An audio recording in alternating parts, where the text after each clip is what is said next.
3 بدکار لڑکیوں کی توبہ۔ حسن ابو جعفر کہتے ہیں حبشی لقمان ایک آدمی کا غلام تھا، وہ اس کو بازار لے گیا کہ اس کو فروخت کرے۔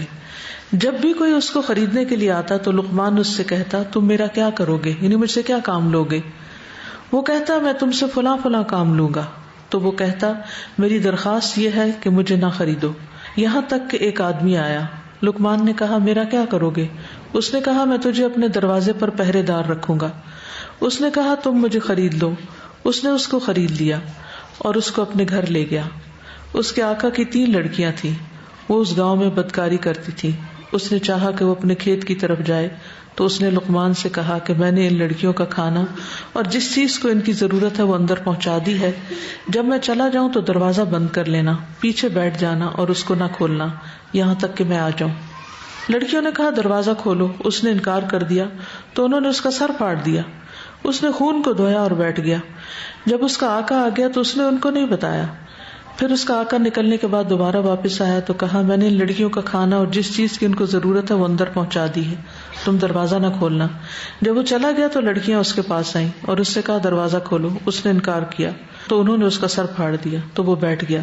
جب اس کا آقا آیا تو اس نے ان کو کچھ بھی نہیں بتایا۔ تو بڑی بولی اس حبشی غلام کا کیا حال ہے؟ یہ اللہ عز و جل کی اطاعت کرنے میں مجھ سے زیادہ حقدار ہے، اللہ کی قسم میں ضرور توبہ کروں گی۔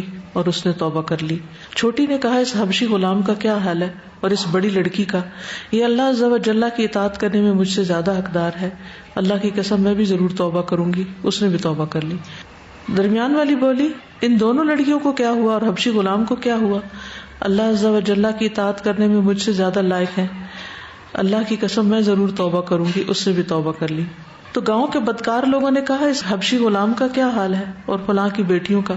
کیا وہ اللہ عز و جل کی اطاعت کرنے میں ہم سے زیادہ حقدار ہیں؟ انہوں نے بھی اللہ عز و جل کی طرف توبہ کر لی اور وہ اس گاؤں کے عبادت کرنے والوں میں سے ہو گئے۔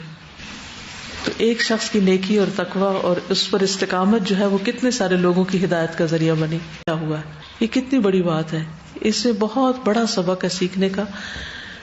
ہمارے ساتھ کوئی معاملہ ہوتا ہے جب تک ہم 10 لوگوں کو بتا نہ چکے، اگر ہمارے سر میں درد ہے یا ہمیں کوئی تکلیف پہنچی ہے یا کوئی چوٹ لگ گئی ہے، ہاتھ کٹ گیا ہے، کچھ ہوا ہے، تو ہم کیا کرتے ہیں؟ اس کو بتا، اس کو بتا، جس کا فون آئے گا اس کو بتا، جس کا نہیں بھی آئے گا اس کو کر کے بتا، بچے کو بتا، بڑے کو بتا، ہر ایک کو بتا۔ اور آدھا دن اسی میں گزر جاتا ہے کہ ہم اس کے رونے کو لے کے بیٹھے رہتے ہیں۔ اور اس کا اتنا بڑا نقصان یہ ہوتا ہے کہ ہم دوسروں کی جب ہمدردیاں لینے لگتے ہیں تو وہ ہمدردیاں ہمارا وقت ضائع کر دیتی ہیں پھر، کیونکہ وہ جو سنے گا پھر وہ کیا کرے گا؟ ہمدردی کرے گا۔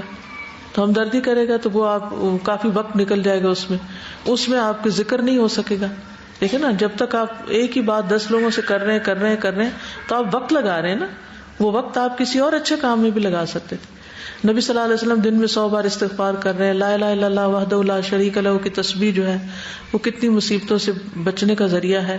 پھر اسی طرح لا حول ولا قوت الا باللہ جنت کا خزانہ ہے، جتنی دفعہ پڑھیں گے اتنے خزانے ہمارے لیے اکٹھے ہوں گے۔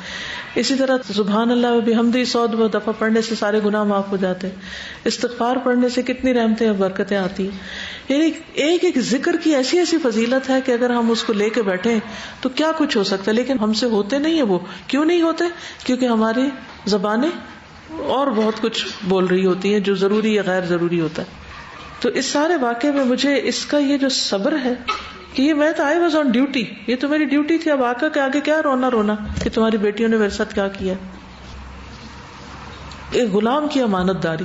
تو اگر ہمارے سارے ورکرز ہیں کسی بھی ادارے میں کام کرنے والے، چاہے وہ ٹیچرز ہیں، چاہے وہ دوسرے سٹاف کے لوگ ہیں، چاہے وہ چوکی دار ہیں، اگر سب امانت دار ہو جائیں، پورا ملک امانت دار ہو جائے تو ہم پوری دنیا کو نہ پتہ کر لیں۔ لیکن چونکہ ہم اپنے اندر سے کھوکھلے ہیں، اسی لیے ہم چاہے کتنی بھی تقریریں کرتے رہیں اس کا وہ اثر ہی نہیں ہوتا، وہ تبدیلی نہیں آتی، کیونکہ خود ہمارے اپنے اندر ہی نہیں آئی تبدیلی تو کسی کے اندر کیا لائیں گے۔ یعنی جب ہم کہتے ہیں نا لوگ بات نہیں سنتے اور نہیں مانتے، تو میں نے سوچا کہ خود میں نے اپنی کتنی سنی ہے، جو مجھے جو کچھ پتا اس پہ میں نے کیا عمل کر لیا۔